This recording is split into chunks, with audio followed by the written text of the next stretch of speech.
아멘. 435장 한 장 더 보냅니다.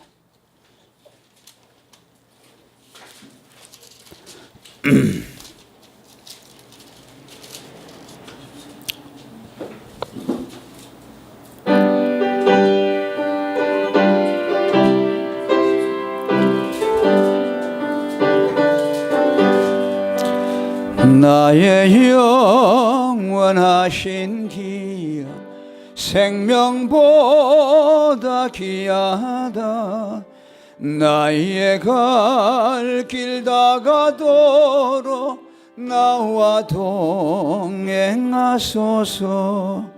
주께로 가까이 주께로 가오니 나의 갈 길 다가도록 나와 동행하소서.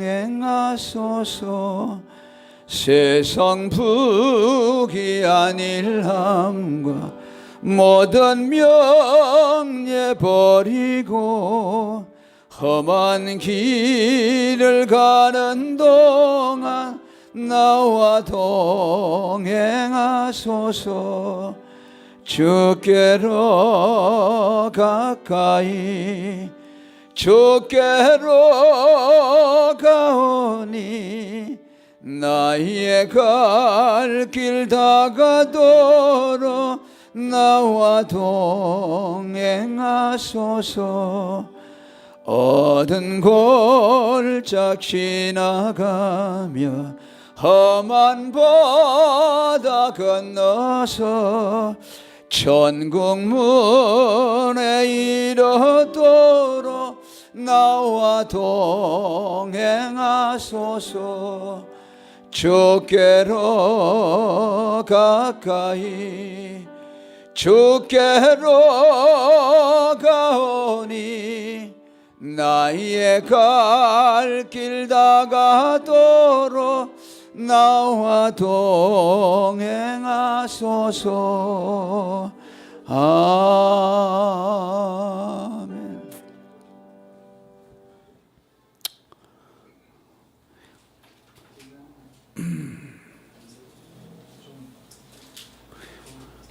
그 저번에 빛이 들어가가지고 안경에 빛이 비신데 오늘 괜찮아요?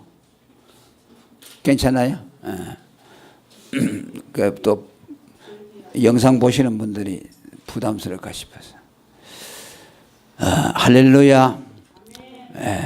할렐루야 하면 아멘 하는 거예요. 오늘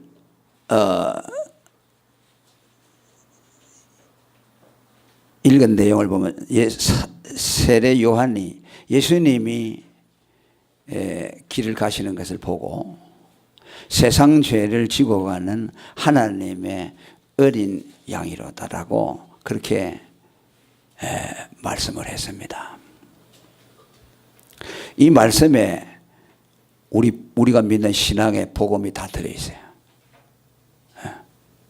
그래서 오늘 이 시간에는 이 말씀이 우리에게 가르치는 그 의미가 무엇인가? 오늘 들은 말씀을 정확하게 이해를 하면은 복음이 무엇인가를 알 수가 있어요. 그 세상 죄를 지고 가는 하나님의 어린 양이라고 말했습니다. 그 세상 죄를 지고 간다고 할 때 세상 죄는 누구의 죄를 말하는가? 그것부터 우리가 정확하게 알아야 돼요. 이것을 정확하게 이해를 하지 못하면 성경이 풀어지지 않아요. 그 세상 죄라는 것은 이 세상에 살고 있는 모든 사람들의 죄를 예수님이 지셨는가. 그렇게 주장을 하는 사람들이 많죠. 그냥 알미니안주의라고 하는데 그 무지한 속죄죠. 근데 우리는 그걸 믿지 않습니다. 세상 죄를 지고 간다고 할 때 그 세상 죄는 쉽게 말하면은 이 세상이라는 개념은 어떤 개념이냐면 택자들이 살고 있는 세상을 말해요. 불신자들이나 또 하나님과 상관없는 사람들이 살고 있는 세상을 말하지 않고 택한 백성들이 살고 있는 세상. 더 직접적으로 말하면은 택한 백성들의 죄를 예수님이 지셨다라는 뜻입니다. 누구 죄를 졌다고요? 택한 백성, 그죠? 세상은 어떤 세상이라고 그랬어요? 택자들의 세상. 택자들, 하나님의 백성들의 세상. 그들의 죄를 예수님이 지셨다는 말씀입니다. 하나님에게는요, 관심이 어디 집중이 되느냐면 이 세상에 관심이 없어요. 아멘. 우리는 흔히 뭐 하나님이 세상을 사랑한다는 말을 많이 하죠. 듣기는 참 좋죠. 그럼 과연 하나님이 세상을 사랑할까? 하나님은 세상을 사랑하지 않아요. 죄로 타락이 되어 있고 하나님을 대적하는 세상, 하나님을 부인하는 세상을 하나님이 어떻게 사랑하겠습니까? 하나님은 이 세상에 대한 관심이 없습니다. 우리는 뭐 이 세상에서 행복하게 살려고 노력을 하고 이 세상이 자꾸 발달돼서 뭐 복지사회가 이루어지고 참 지상낙원처럼 그런 세상을 꿈꾸지만은 그건 하나님의 계획과는 전혀 상관이 없어요. 이 세상은 일정 기간이 지나면은 다 소멸되게 돼 있어요. 예. 하늘이 종이축과 같이 말리고 땅이 다 뜨거운 체질에 풀어서 녹아진다고 말씀했어요. 왜 이 땅을 유지하느냐? 경건치 아니한 자를 심판할 때까지 보존하기 위해서 이 세상이 필요하다고 그랬어요. 너무 절망적이고 극단적이라는 생각이 들지 모르지만 하나님은 세상에 대한 생각이 그러하다는 거죠. 하나님은 세상을 사랑하지 않습니다. 하나님이 세상에 대한 관심을 가지고 있다면은 그의 택한 백성들이 이 세상에 살고 있기 때문에 그 이후로 세상에 관심을 갖는 거죠. 하나님은 모든 사람을 사랑하지 않습니다. 하나님은 모든 인류를 다 사랑하지 않습니다. 뭐 사회 동포주의 훌륭한 사람들이 뭐 얘기하다 보면 막 자기가 가슴이 넓은 것처럼 자기 민족을 초월하고 온 우주적인 세계관을 가지고 사랑해야 된다고 그러죠. 사랑이라는 건 그렇게 될 수가 없어요. 하나님도 그렇게 사랑하지 않아요. 로마서 9장 13절에 보면 하나님은 야곱을 사랑하고 에서는 미워했다고 합니다.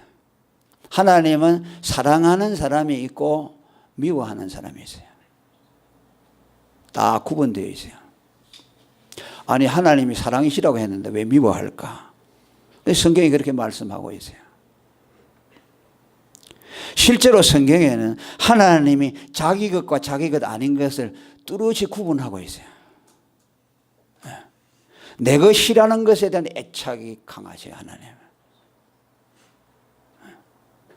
그 요한복음에서 예수님은 10장 14절에 보면 나는 내 양을 알고 양도 나를 안다 그랬어요. 내 양이라고 했죠. 예수님이 사랑하는 사람이 따로 있다는 것이죠.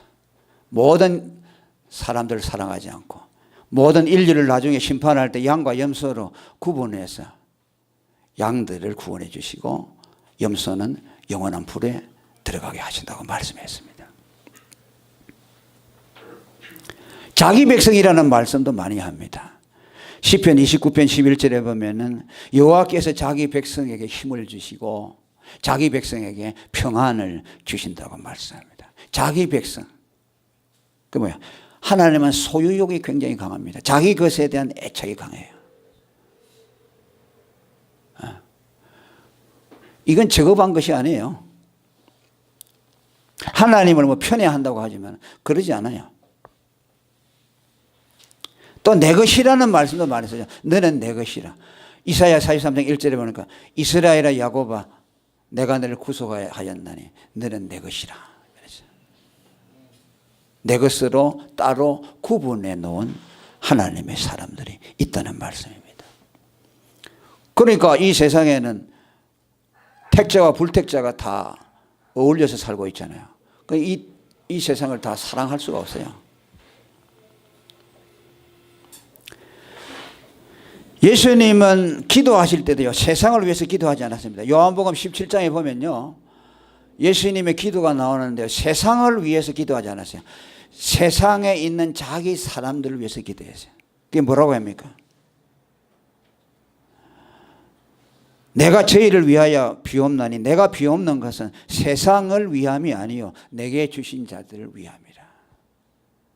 세상에 관심이 없다는 거죠. 그러니까 이렇게 세상에 대해서 부정적인 생각을 가지고 있고 세상을 하나님의 백성과 구분하는 하나님께서 예수님을 보내서 세상 모든 사람들의 죄를 다 지게 했다는 말은 모순이 되는 거죠.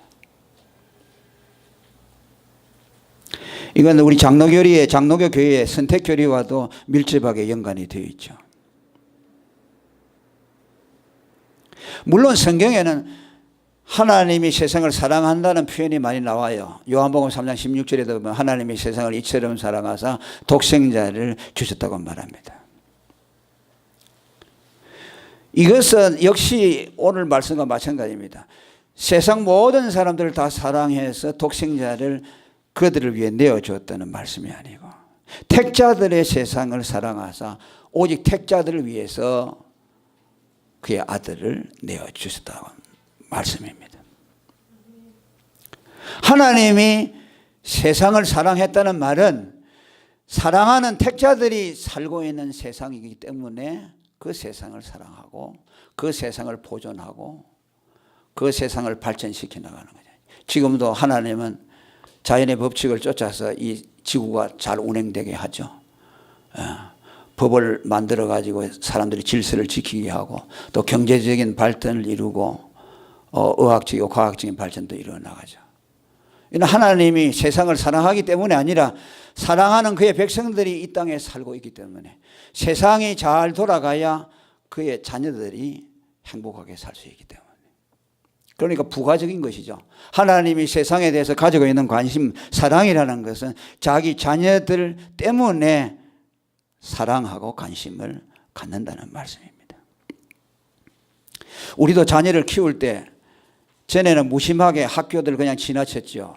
그러나 우리 자녀들이 다 학교에 가고 나면 그 학교에 들어간 이후에는 그 학교 앞을 지나가고 나면 생각이 달라지죠. 저기 우리 아이가 학교 다니구나. 학교를 사랑하는 애교심도 생겨나고 돈이 있다면 거기에 좀 기부도 하고 싶고 그런 마음이 들죠. 진짜로 그래요. 우리 딸이 넷인데 다 대학을 갔는데 전에는 그 들어간 대학에 대해서 관심이 없었는데 대학에 들어가고 나니까 그 대학들이 너무나 사랑스러워요. 그 배지를 달고 학생들이 지나가는 거 보면 굉장한 느낌이 들어요. 그 학교를 사랑하기 때문이 아니죠. 내 사랑하는 아이가 그 학교와 관계를 맺고 있기 때문에. 그러니까 하나님이 세상을 사랑한다는 의미는 그런 의미죠. 하나님은 불의한 자에게 비를 내려주시고 햇빛도 비춰준다고 그랬죠. 세상을 사랑하기 때문이 아니죠. 하나님이 창조한 세계이기 때문에 창조주로서의 책임을 다하고 또 그의 택한 백성들이 살고 있기 때문에 그들을 위해서 하나님은 자연의 은택을 베풀어 주는 겁니다.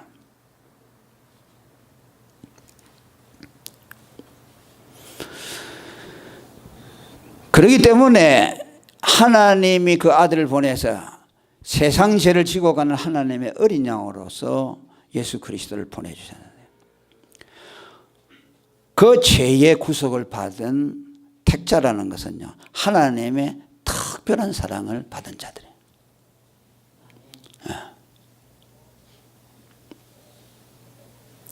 예수님은 여러분 모든 사람의 죄를 위해서 죽지 않았어요. 마태복음 1장 21절에 이름을 예수로 하라. 저는 자기 백성을 죄의 죄에서 구원할 자이십니다. 예수님은 십자가에서 죽으실 때 모든 인류의 죄를 위해서 죽지 않았습니다. 택한 백성들의 죄를 담당해서 죽었어요. 우리를 언제 선택했습니까? 우주 만물이 창조되기 전에 영원한 창세 전에 그리스도 안에서 우리를 당신의 자녀로 선택해 주었어요. 할렐루야. 그 사랑은요, 하나님이 우리에 대한 사랑은 어제 오늘 시작된 것이 아니에요. 여러분들의 형질이 만들어지기 전에, 아니 우주가 창조되기 전에, 아담이 창조되기 전에 하나님은 여러분들을 다 아셨습니다. 자기의 백성들, 자기가 사랑해서 자녀 삼으시기로 작정하신 사람들을 다 하나하나 알고 계세요. 그러니까 그 사랑을 영원한 사랑이라고 하죠. 그걸 생각하면요, 감격이 오죠. 남녀의 사랑이라는 것은 그저 만나서 눈이 맞으면 사랑이 시작되죠. 그런데 하나님의 사랑은 일방적으로, 내가 그분의 사랑을 알기 전에 일방적으로 사랑했어요. 할렐루야. 형질이 이루어지기 전에, 내가 이 땅에 나기 전부터 하나님은 그 눈이 나를 보셨다고 그랬어요. 성경에 그러놨어요. 너희 형질이 이루어지기 전에 나의 눈으로 너를 보았다고 말합니다. 이해할 수가 없죠. 하나님이 우리를 버릴 수 없는 이유 중에 하나도 거기에 있어요. 그저 어제 오늘 만나가지고 서로 눈이 맞아서 하나님이 야 너 좋다 하고 사랑이 시작됐다면, 실망스러운 점이 발견되면 버릴 수가 있죠. 하나님은 다 아셨죠. 우리 DNA를 다 아죠. 네가 어떤 성격을 가지고 있고 앞으로 크면 어떤 사람이 되고 네 성격은 어떨 것이고 다 알죠. 그걸 아시고 선택해 줬죠. 그 야곱을 그렇게 선택했죠. 그죠? 야곱이 세상에 태어나기 전에, 그가 선과 악을 행할 줄 알기 전에, 도덕적인 선택권을 갖기 전에 하나님은 그를 사랑하기로 작정했다는 거죠. 그 사랑이라는 건 뭐냐? 감정이 아니에요. 정서가 아니고 의지예요. 아멘. 사랑은 감정이나 기분이나 지적인 것이 아니고 일방적으로 의지에 의해서 사랑하기로 작정하고 하는 사랑이에요. 그것이 하나님의 사랑이에요.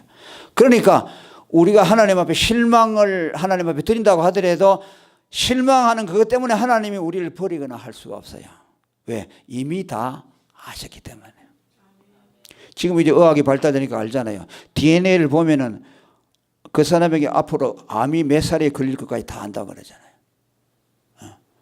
앞으로 이 사람이 어떻게 머리 색깔은 어떻게 될 것이고 그걸 다 안다고 그러잖아요. 근데 하나님이 모르겠어요. 야곱을 다 알았죠. 야곱이 얼마나 못된 놈입니까? 별명이 사기꾼이라는 뜻이에요. 욕심쟁이라는 뜻이에요. 야곱이라는 말 자체가.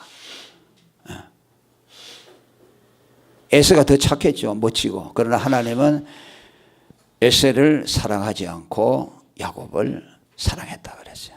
그러니까 사랑이라는 것은 우리에게서 보고 나타난 반응이 아니고 일방적이에요. 사랑이라는 것은.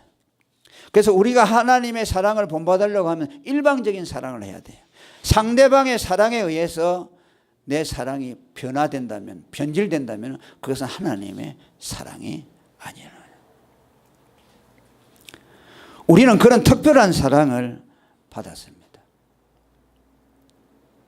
성경에 보면 하나님이 그리스도 안에서 우리를 택했다는 말씀이 자주 나오는데 그 말은 무엇입니까? 하나님이 그리스도의 구속을 입혀줄 자를 택했다는 말씀이에요.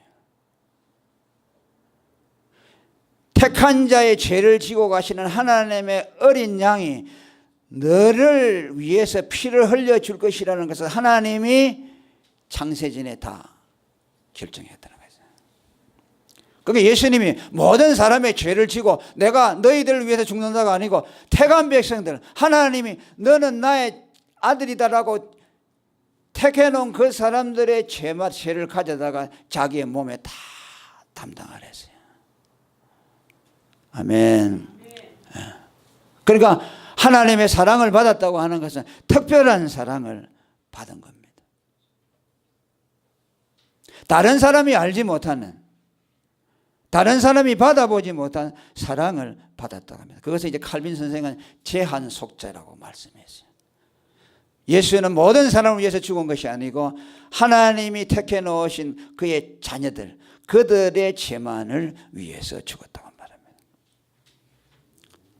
베드로전서 1장 2절에도 같은 말씀을 합니다. 너희는 예수 그리스도의 핏부림을 얻기 위해서 택하심을 입었다고 말합니다. 무슨 말입니까? 풀어서 설명을 하면 예수님이 피 흘려 주시기로 택함을 받은 사람들이라. 너희는 예수가 피 흘려 주기로 택해 놓으신, 따로 떼어 놓으신 사람이다. 피를 뿌린다는 것은 무슨 말입니까? 우리의 죄값을 예수님이 대신 지불한다는 말씀입니다. 신약에 와서는 피를 먹는다고 표현을 했죠. 구약에는 피를 뿌리는 것을, 예수님의 죽음을 내 몸에 가져오는 것을 말합니다. 그러면은 예수님의 죽음이 나의 죽음이 되죠. 그러면 내가 하나님 앞에 내 죄값을, 완전 무결한 죄값을 지불한 것으로 인정을 받아요. 그러면 율법이 다 완성되어지고 우리는 하나님 앞에 어렵다는 인정을 받게 되는 겁니다.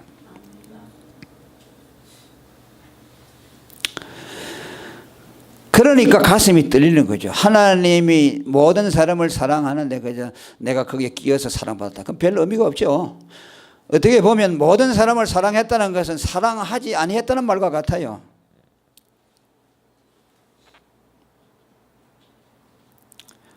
여러분, 어떤 사람이 다 사랑한다. 정말 사랑할 수 있을까요? 그런데 많은 사람 가운데서 특정한 사람을 택해서 사랑했다 그러면 그건 가슴이 떨리죠. 아모스 3장 2절에 이런 말씀이 있습니다. 내가 땅의 모든 족속 중에서 너희만 알았다라고 말합니다. 할렐루야. 너희만 알았다고 제한하고 못 박아놨습니다. 이 세상에 많은 민족들 사람들이 있지만 나는 그들을 모른다는 것이죠. 오직 이스라엘 너희만 알았다. 알았다는 말은 사랑했다는 뜻이죠. 야다라는 말이죠.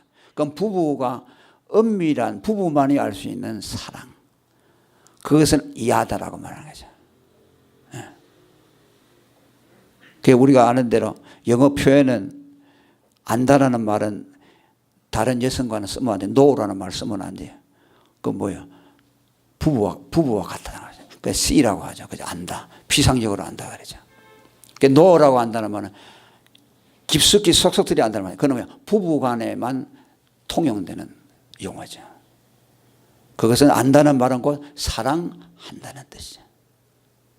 하나님이 우리를 미리 아셨다는 말은 미리 사랑했다는 뜻입니다. 창세전에 여러분 한 사람 한 사람을 하나님이 다 아셨어요. 아멘. 여러분 성격도 알고 여러분 못된 것도 알고 나도 성격이 못됐거든요. 그런데도 하나님이 처음에는 왜 이렇게 하나 그러지만 하나님이 그 몰랐을까 아시고도 택했지. 내가 얼마나 나쁜 놈이라는 걸 알면서도 그래 하나님 그래 어떻게 나같이 못난 놈 나쁜 놈을 택했습니까? 그래요. 더 감사가 나오죠.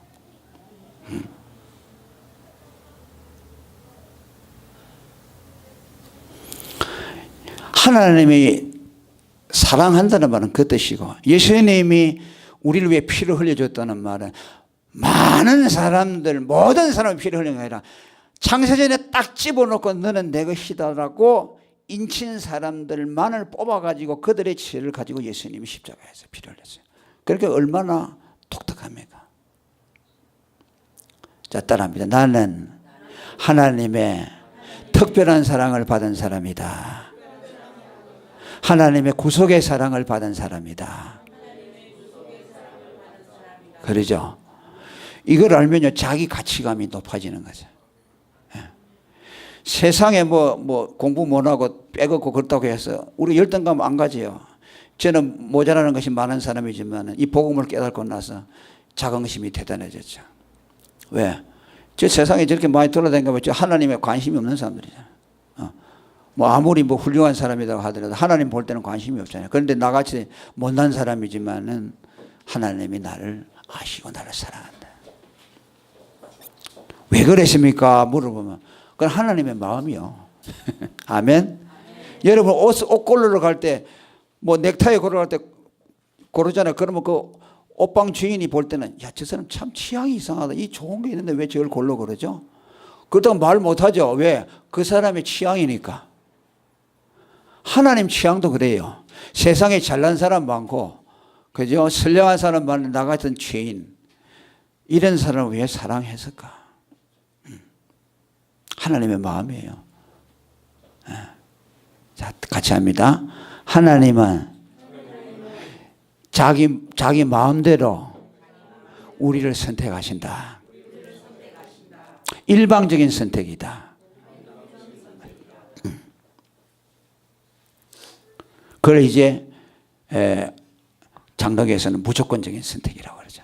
우리가 하나님의 사랑을 받을 만한 것이 있어서 선택을 받은 것이 아니고 unconditional이라고 하죠. 무조건적이죠. 그래서 은혜라고 하는 거예요. 왜 우리가 구원을 은혜로 받았느냐?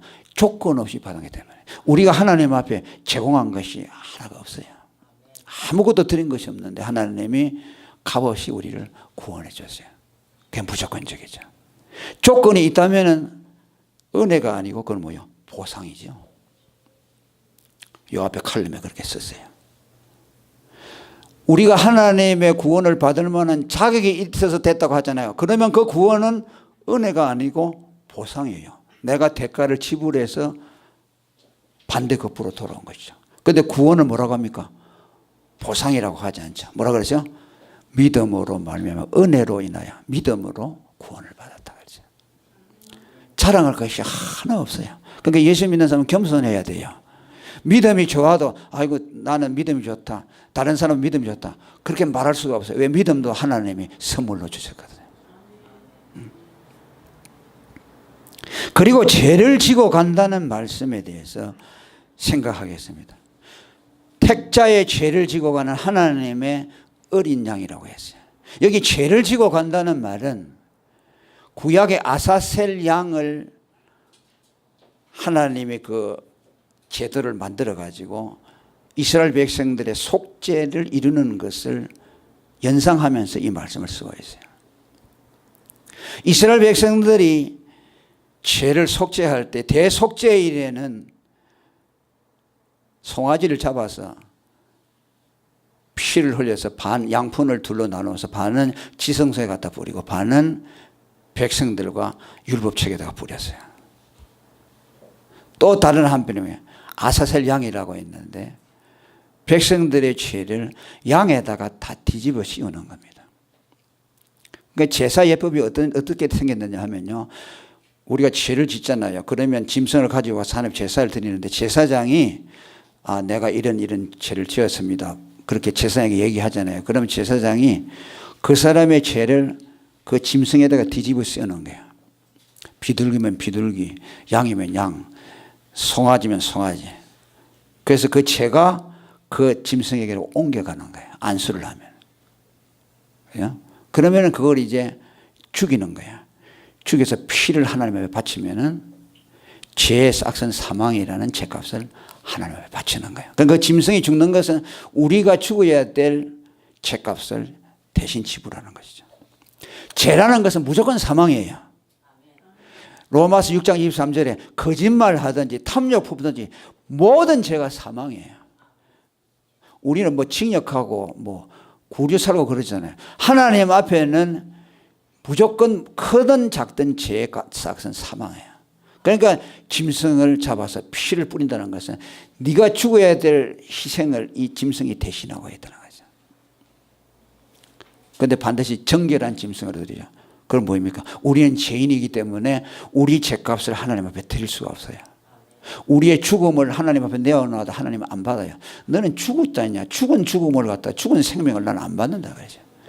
반드시 살아있는 죄가 없이 살아있는 생명을 끊어서 생죽음을 하나님 앞에 드려야만 죄값이 되는 거야. 그건 인간이 갚을 수가 없어. 인간이 할 수 없어요. 인간은 다 죄로 죽어서 태어나잖아요. 그게 죄 없는 분은 예수님 한 분밖에 없어요. 할렐루야. 죄 없는 그분이 와서 정말 생생한 목숨을 하나님 앞에 내어놓아야 죄값이 되는 거예요.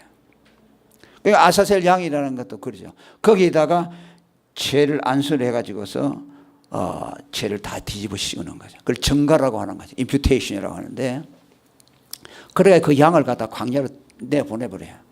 그럼 어떻게 되세요? 양이 뭐 힘이 없는데 가다가 일이나 뭐 사자나 짐승에 만나 다 찢겨가지고 죽는 거죠. 그러면 그 양이 죽을 때 죄를 뒤집어 쓰고 죽었잖아요. 그러니까 그 백성의 죄도 다 소멸되어 버리는 거죠. 그걸 말하는 거야. 예수님이 걸어가는 걸 보고 세상 죄를 지고 하는 하나님의 어린 양이다. 아사셀 양을 생각하고 있는 것이야. 예수님이 이 세상에 뭐하러 왔느냐? 자기 백성의 죄를 지고 하나님 앞에 죽기 위해서 왔다. 그것이 마치 한 마리 아사셀 양이 광야를 가고 있는 것처럼 예수님이 가고 있는 것이야. 그것이 실제로 이루어졌죠. 히브리서 9장 히브리서 13장 12절에 보면은 예수도 자기 피로 백성을 거룩게 하려고 성문 밖에서 고난을 받았다 그러죠. 이 성문 밖이라는 말은 뭐냐면 광야를 말합니다. 아사셀 양이 가는 광야를 말합니다. 성문 밖 어디입니까? 예수님이 골고다 언덕의 십자가에 달린 것을 말씀합니다. 그래 갔죠. 그 예수님이 세상에 오신 것은 오직 한 가지, 죽기 위해서 왔어요.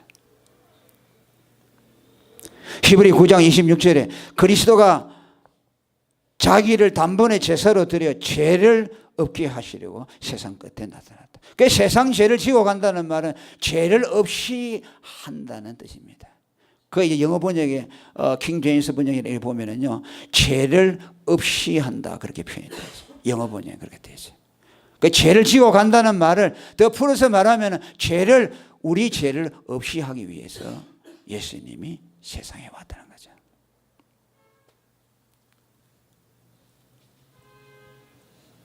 아멘. 저와 여러분의 죄를 없이 하기 위해서 왔어요.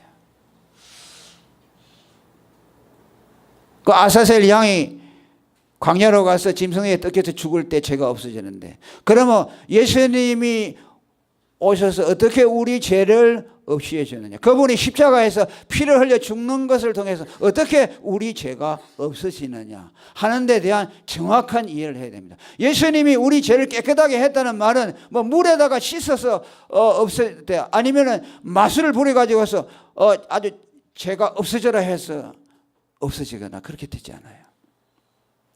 반드시 예수님이 죽어야만 죄가 없어져야 됩니다. 그러니까 하나님의 어린 양이라고 하는 말은 무엇입니까? 예수가 한 마리 양의 제물로서 왔다는 말씀이죠. 죽음으로써 우리 죄를 없이 한다는 뜻이죠.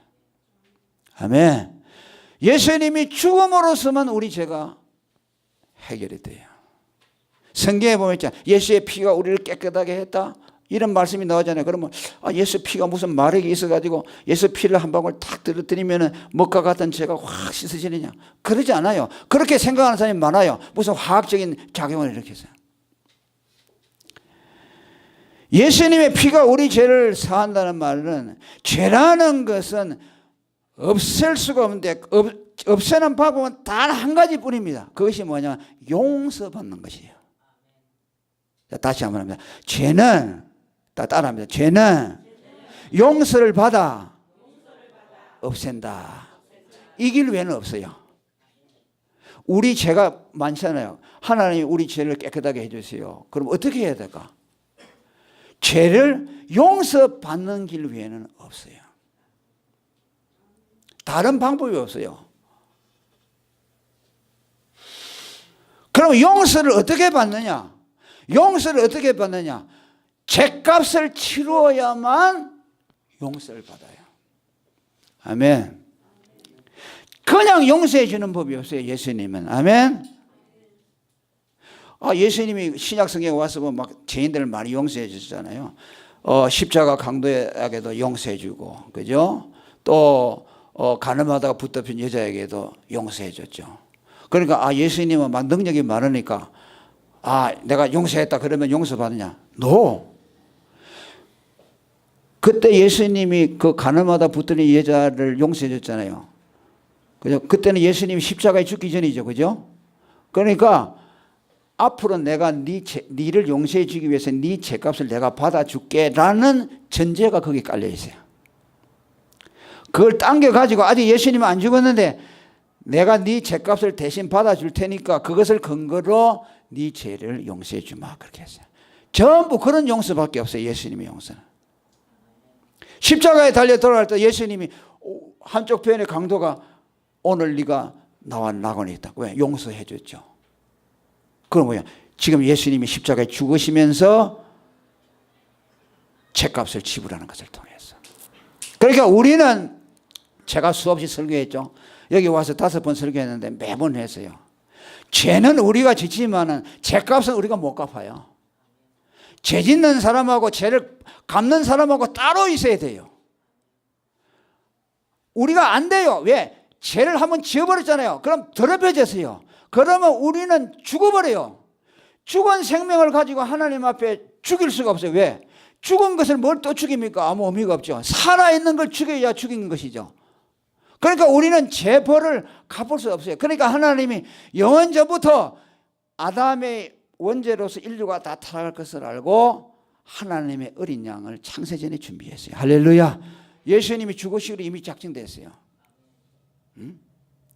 그러니까 그분이 오셔서 죄값을 벌을 반드시 받아내요. 그분이 우리를 대신해서 벌을 받아줬어요.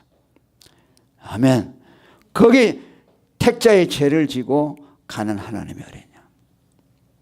그분이 우리 죄값을 갚아주고 그 죄값을 갚아준 것이 내게 전가가 돼. 내가 예수를 믿음으로 예수님이 갚으신 죄값, 죄벌 사망이 내게로 옮겨오는 겁니다. 그걸 전가라고 해요. 그걸 믿음으로. 그러니까 아까도 얘기했죠. 예수님이 성찬식을 계시면서 떡과 포도주를 준 것은 뭐냐면 예수님의 죽음을 너희가 가져가라는 뜻이요. 아멘. 그걸 먹으면서 예수님의 죽음을 내가 가져왔다. 그러죠? 그러면 예수님의 죽음이 내 죽음이 되죠. 내가 하나님 앞에 완전한 죄값을 갚았다고 인정을 하는 것이죠. 그럼 죄사함을 받고 하나님의 자녀가 되고 영생을 얻게 되고 하나님의 나라를 유업으로 받게 돼요. 그러니까 하나님은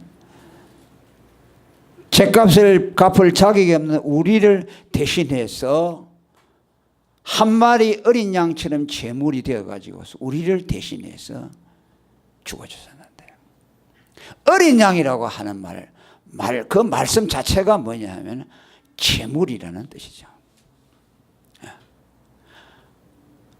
그 예수님이 여기 보면요, 세례 받는 것과 세상 죄를 지고 가는 하나님의 어린 양이라는 말이 함께 연결이 되어 있어요. 그죠? 이건 뭐냐면 전부 예수님의 죽음을 상징하는 겁니다. 예수님이 물속에 들어가서 왜 세례를 받았습니까? 세례는 누가 받습니까? 죄인이 받는 거예요. 예수님은 죄인이 아니에요. 그런데 왜 물속에 죄의 몸이 멸하기 위해서 수장되었습니까? 세례 요한에게 세례를 받았습니까? 예수님이 우리의 입장에 있어서 예수님이 죄인의 위치에 섰다는 것이죠. 그 죽으시는 것을 통해서 우리의 죄가 예수님과 같이 수장된다는 것이죠. 하나님 앞에서 죄가 해결된다는 것이죠. 죄가 물속에 제 몸이 다 멸해져 버린다는 것이죠. 죽음을 말하는 것이죠. 예수님이 세례를 받았다는 것은. 그 다음에 세상 죄를 지고 가는 하나님의 어린 양이라는 말씀 속에도 죽음이 함이 되어 있어요. 어린 양은 뭡니까? 제물이죠. 계시록에 보면 예수님이 성천하셔서 그 천상에 대한 얘기가 많이 나오죠. 그게 저 뭡니까? 예수님을 어린 양으로 표현하죠. 예수님은 손과 발에 못자국을 그대로 가지고 올라가잖아요. 네. 어린 양이 어디로 가든지 인도한다고 하죠. 창세기 계시록 14장에 보면 우리가 천국에 가게 되면요, 우리를 위해 죽으신 하나님의 어린 양 예수, 그분의 인도를 받고 그분을 영원히 찬송하게 될 것입니다. 하나님의 어린 양이라는 말은 한 마리 제물로서 우리 죄를 대신해 죽었다는 의미고, 하나님이라는 말은 뭐냐?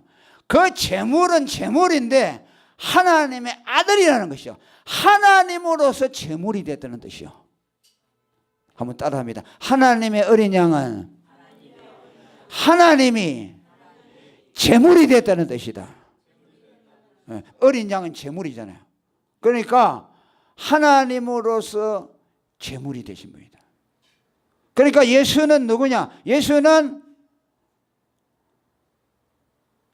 우리 죄를 죗값을 대신 지불해 주러 오신 하나님의 아들이다라는 뜻이죠. 요한이 예수님이 지나가는 거 보고 보라 세상 죄를 지고는 하나님의 어린 양이라는 말은 뭐냐? 하나님이 사람의 몸을 입고 이 세상에 와서 우리 죄값을 대신 지불하기 위해서 오신 하나님의 아들이다 라는 고백이에요. 이 고백은요 다 공통적이에요. 베드로가 뭐라 했습니까? 예수님을 보고 주는 그리스도시요 살아계신 하나님의 아들. 무슨 말입니까? 예수는 사람의 몸을 입고 와서 우리를 대신해서 죽으신 하나님의 아들이라는 뜻이요. 사도 요한이 세례 요한이 지금 말하는 이 말과 베드로가 말한 고백이 똑같다는 말씀이에요.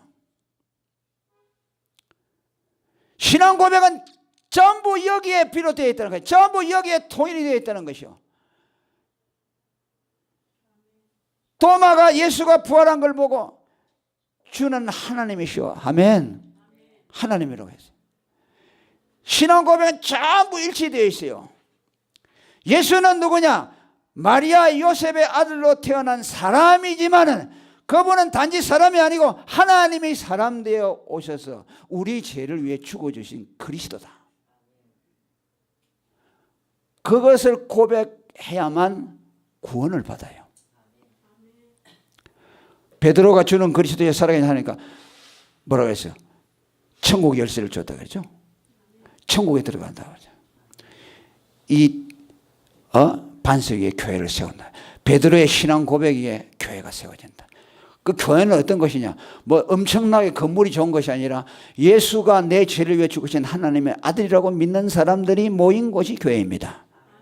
이걸 안 믿는 사람들이 수만 명 모여도요. 그건 교회 아니고 그냥 사교단체예요. 오늘 그런 교회들이 많아요. 교회 와서요 복음을 못 듣고 가는 굶주린 영혼들이 얼마나 많은지 몰라요. 그러니까 설교하는 사람이 복음을 모르니까 복음을 말 못해요. 그러니까 와가지고 엉뚱한 소리만 듣고 가는 거죠. 사람의 영혼이 살아나는 것은 복음을 들어야 돼요. 예수가 하나님의 아들 그리스도라는 것을.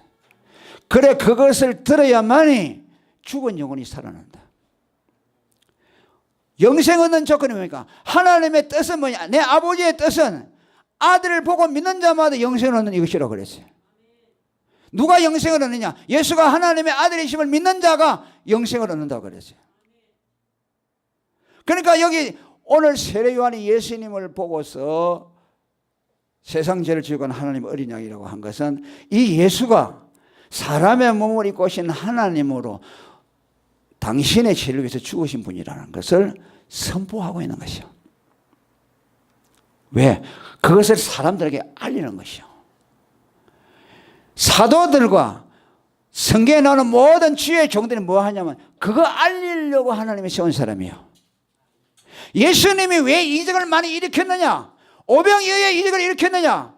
예수는 뭐 희한한 능력을 행하는 분이라는 것을 가르쳐준 것이 아니고 그분이 하나님의 아들이다. 아멘. 그분이 사람의 몸을 입고 오신 하나님의 아들이라는 것을 믿도록 하기 위해서 병도 고쳐주고 귀신도 쫓아내주고 이적도 행했어요. 그 오병이어 물고기 2마리 떡 5개 가지고 남자만 5천 명 이상 먹었잖아요. 그러면 여자하고 아이들 빼면 약 2만 명이 먹었어요. 대단한 이적이죠. 물고기 2마리 떡 5개 예수님 축사를 하고 이걸 떼주는데 끝없이 나오는 것이요. 2만 명이 먹는데 나머지가 12광주리가 차고 넘치게 했죠. 그러니까 사람들은 그걸 보고 뭐랄까, 아 예수는 능력이 있는 분이구나. 저분 쫓아다니면 뭐 생기겠구나. 경제적인 문제를 해결해 주는 분이야. 그것만 알고 쫓아다녔어요. 그러니까 예수를 모르고 쫓아다니죠. 예수가 뭐하러 온지는 모르죠. 예수님이 뭐라고 했어요? 내가 하늘로서 내려온 산떡이라고 그랬어요. 그 떡을 주면서 뭘 믿기를 원하냐? 내가 나를 먹으라는 것이요. 아멘. 내가 영생의 떡이다. 내가 나를 먹으면 온 인류가 다 먹을 수 있다. 영생하는 떡이다. 나를 먹으라 그랬어요. 자기가 생명의 떡이라는 것을 사람들에게 보여주기 위해서 오병이어를 가르쳤어요. 그 예수님이 뭐라 그랬어요? 너희가 나를 쫓아다닌 것은 표적을 본 까닭이 아니요 떡 얻어먹기 위함이라고 그랬어요. 그 무슨 말입니까? 표적을 보기 위한 거니까 아 예수님은 희한한 능력을 행했다. 그것에서 멈춰버리고 표적을 행하신 목적에 이르지 못했다는 것이요. 표적을 보았죠. 표적을 보았는데 표적을 못 보았다고 했어요. 무슨 말입니까? 표적을 보고도 표적이 의미하고 표적이 이루려고 하는 목적을 너희가 알지 못했다는 것이요. 그 떡이 바로 나다, 나를 먹으라는 것을 보여주기 위해서. 내가 영생하는 떡이다.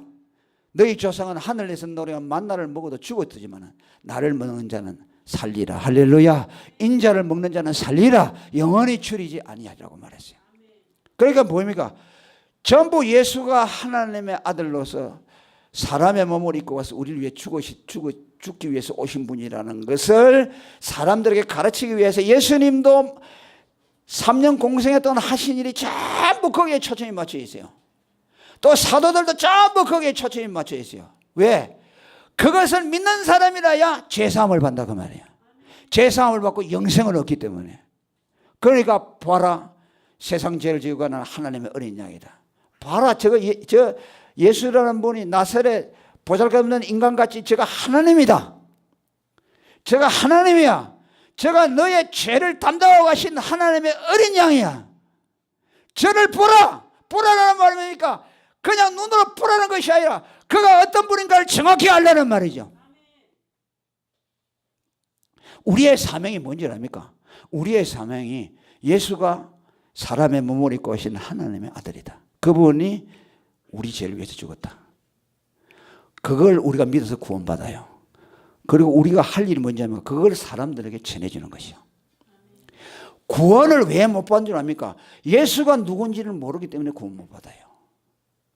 그러니까 복음을 전하는 것은요, 사람을 살리는 일이요. 예수를 믿으라고 전하는 것은 종교생활 열심히 해가지고 수양을 잘 해가지고 네가 완전한 종교인이 되라 그 말이 아니요. 예수가 하나님의 아들 그리스도를 믿으면 그 즉시 거듭나는 것이요. 예수의 생명이 그의 생명 안에 들어가는 것이요. 예수의 죽음을 받아들이기 때문에 예수의 죽음과 함께 예수의 생명이 들어와서 그 사람이 거듭나게 되고 그 사람 속에 영생이 들어가게 되는 것이요. 그럼 그 사람은 그 예수를 영접한 그 순간에 하나님의 자녀가 되고 그 사람은 그날 죽어도 하나님의 나라에 들어가는 것이요. 그것이요. 그리고 그걸 모르니까 지옥에 가는 것이요. 그 지금 요한이 우리에게 그걸 말해. 보라. 오늘도 우리가 가서 봐요. 예수가 누구지 않느냐. 그는 하나님인데 사람의 몸을 입고 오신 하나님의 아들인데 우리 죄벌을 대신 받아주신 분이야. 그분을 믿기만 하면 죄사함을 받는다. 이것을 하나님이 우리에게 주셨어요. 예수님이 십자가에 죽으신 것을 통해서 다 그것을 복음에 이루어가지고 예수 이름에 담아놨어. 예수 이름만 부르면 구원 얻으라 했잖아요. 그리고 또 성령을 보내줬잖아요. 우리가 설득해서 전도할 수 없어요. 우리는 예수가 우리 죄를 위해서 죽으신 하나님의 아들 그리스도라는 것을 입으로 말만 하셔요. 아멘. 설득하려고 가지고 말만 하면 성령이 오셔서 그 말에 그 듣는 사람에게 증거해져요. 이상하게 믿어져요. 거두절미하고 뭐 하나님이 누군지도 모르는데 예수의 복음을 딱 듣는 순간에 하나님을 알게 되고 그 사람 안에 영원한 생명이 들어가게 되는 겁니다.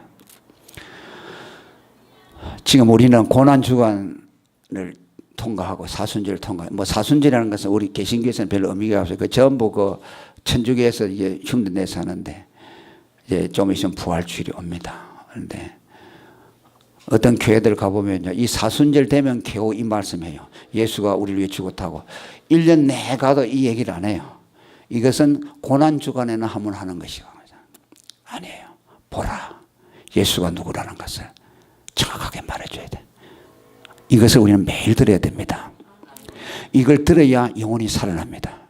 따라합니다. 아들의 음성을 듣는 자는 살아나리라.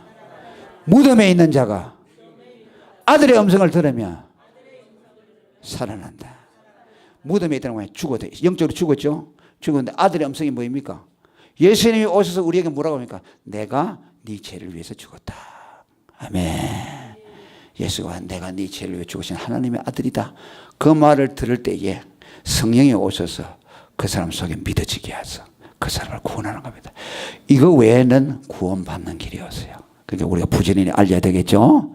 다 여러분들은 이 사순절 지나면서 한 사람에게도 꼭 전도해서 예수님의 죽음을 영화롭게 하는 저와 여러분이 되기를 바랍니다. 기도합니다. 하나님 감사합니다. 오늘도